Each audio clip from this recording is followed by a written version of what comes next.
We've got 30 voices, one crown, but let's get to know the real story of all the state winners. And right now, we've got Sadhvi S Sail representing Goa. It's a pleasure and welcome. Thank you so much. Thank you so much for having me. Sadhvi, we want to know the real Sadhvi, the real you on this podcast.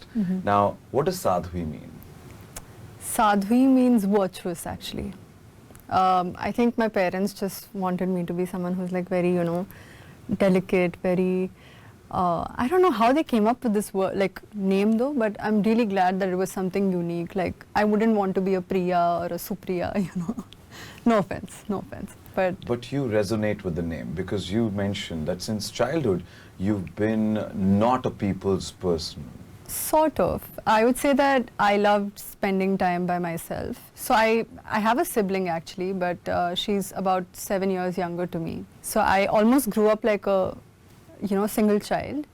And I was one of those kids who just, sit in the room, try to write like with both my hands and whatnot, like very creative, loved art.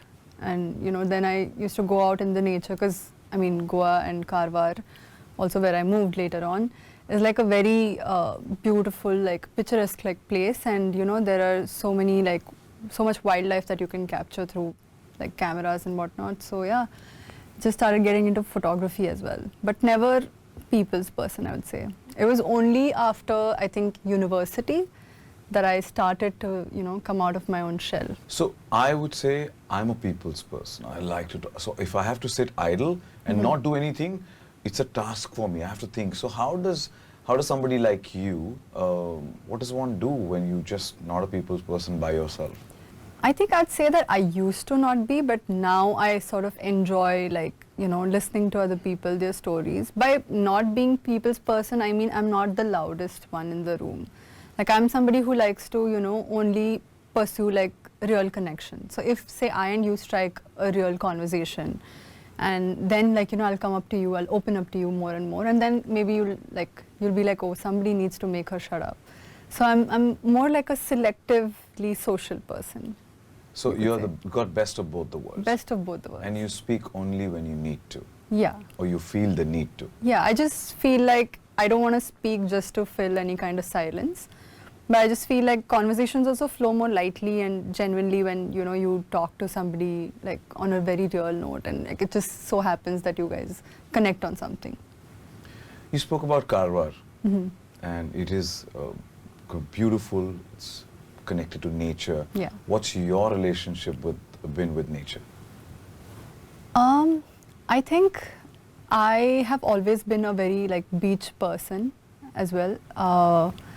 Being like that was my like safe spot, like every time I feel upset, happy, go for a night drive, sit by the beach, just listen to the calm shores.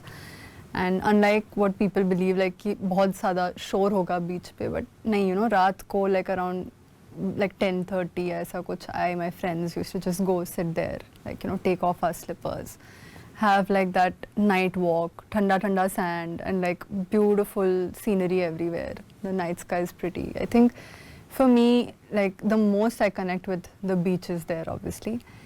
And yeah, that has been my safe space. Are you the girl who likes to get her feet dirty? It's like yeah, absolutely. I love to walk barefoot, which is I haven't done that in a while since I've started this journey, but I love walking barefoot, like in the grass, like, I'd love to, like, जैसे like go, if you find like a mango tree, उधर से मतलब mango तोड़ के ऐसे, like, very simple pleasures of life. Have you ever climbed a tree? I've tried to. I'm really bad at it, but I've really tried to, and I've like gotten hurt a few times, but yeah. What is the most crazy thing that you've done when it comes to do something with nature? I remember I happened to travel to Bali with my family, and I didn't know how to swim. We had very little coaching at that time, and yeah, I just took that plunge, and I remember the scuba diving experience. It was probably the most best experience of my life. Like, you can't even hear yourself. Like, itna sannata ki, and obviously for me, that's like the safest place, because there's no shore, there's no noise. It's like just water. You can hear water. And there's like these beautiful fishes, very curious, like, they just come close, ye wo, unko kuch khilana. And I remember, I think we were in the water for about 30 minutes to like an hour, but it felt so unreal. And it was also obviously very scary for me. But I did manage to, do the whole experience without quitting halfway. And I think that was probably the most connected that I felt like with. So are you that girl who believes in taking on that challenge and says, "Zindagi na milegi dobara, to let's do this"? Absolutely, absolutely. Yeah. I'm very spontaneous in that sense. Like because you think that because I'm introverted, I'm not spontaneous, but I love doing spontaneous things. I'm always the the yes person. Ki if somebody has a crazy idea, I'm like, yeah, let's do it. So you're the girl who, for all the first times, are your thing, are your adrenaline, right? Yeah, like learning new things, learning new languages. And I remember like during my time at university also, like I traveled solo. I used to never, I was not allowed to as well. But somehow my first solo travel was to Mexico.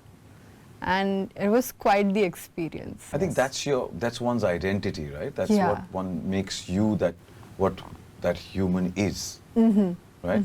Now, you said driving is also one of your adventures. Did you drive your family crazy while you were growing up? Yeah, I think I was a very rebellious kid, especially like with my dad. I think he always had this certain expectations of me, and until I think I was in 10th, I was pretty straight A student, abacus champion, whatever, the project kid, basically. Whatever they said, I did. And then I think after that, I sort of just found my own feet. I got into modeling, which initially they were not too crazy about. And even traveling solo, they were like, nahi, and then, I always somehow convinced them. I think with my dad and I can convince him, even if I can make him bend against his own will, I think. How did you manage to convince him for the pageant? जब मैंने बोला भी था, I just casually mentioned because I was like, ठीक है, देख लेंगे if it happens, it's not worth getting the whole lecture if I don't get through. And I just mentioned, and they were like, see, you have your own work as well, you should focus on that more.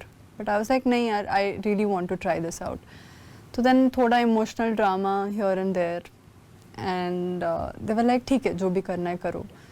And then I remember telling them, and they were so happy. But obviously they didn't know how to express it in that manner. But yeah, that was a moment and a half for me. You're an academically strong girl.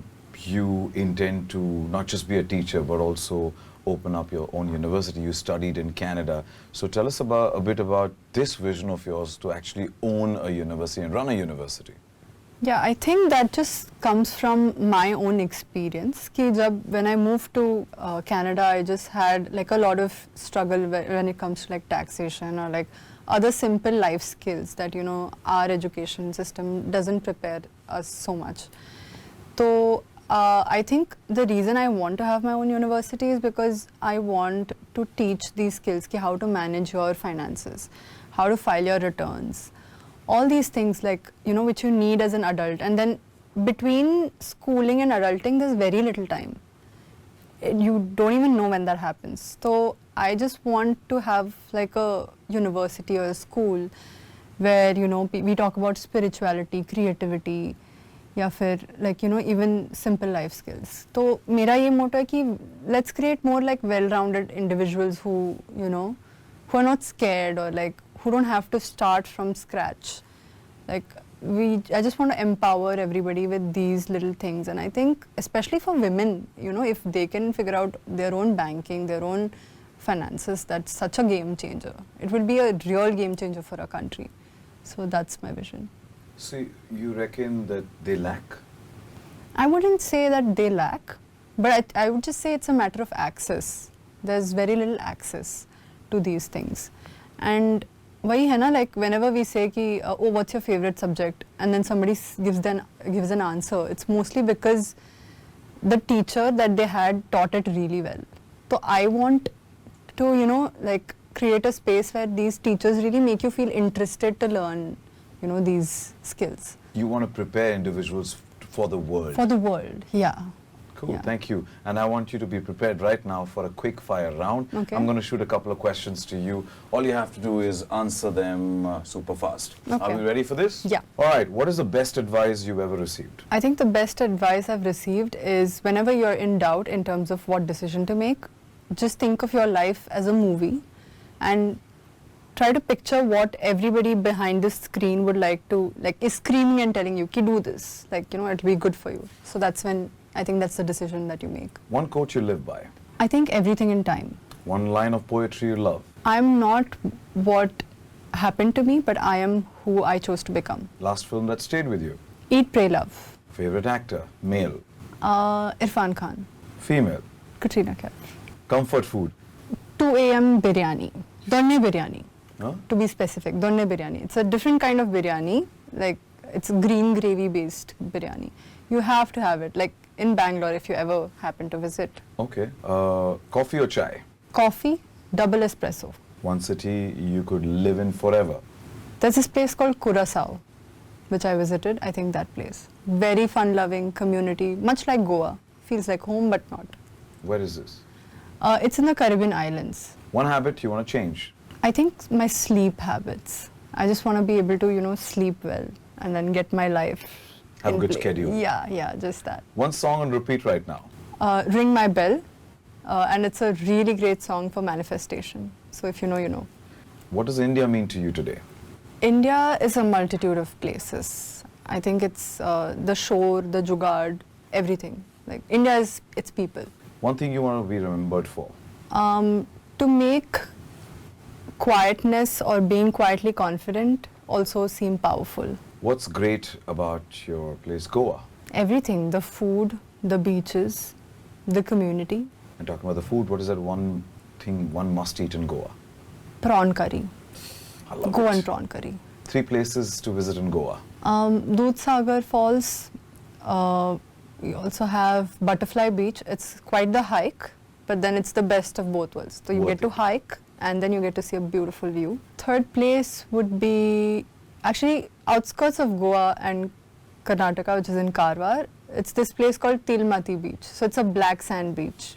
Beautiful for pictures. Again, a hike and a half, but very worth it. And last one, on a serious note, the world is at war. What are we doing wrong as global citizens? I think we are just choosing more to respond, you know, instead of really understanding the nitty-gritty of things. So we're so busy in trying to find, okay, you know what, if you're slamming me with this, I'm going to give this response. That we're not taking a moment to just understand where this is all coming from. And I think as citizens, like as global citizens, we should all just, you know, try to at least educate ourselves on what's happening. Well, Sadhvi, that's pretty impressive. I must say, quiet, but supremely confident and extremely adventurous. Good to know this side of you, and that's what this podcast brings to life, is Before the Crown is a real life story. Thank you for sharing that, and wishing you the best for representing Goa, Sadhvi S Sail. Thank you so much for joining us. Thank you so much for having me. Thank you.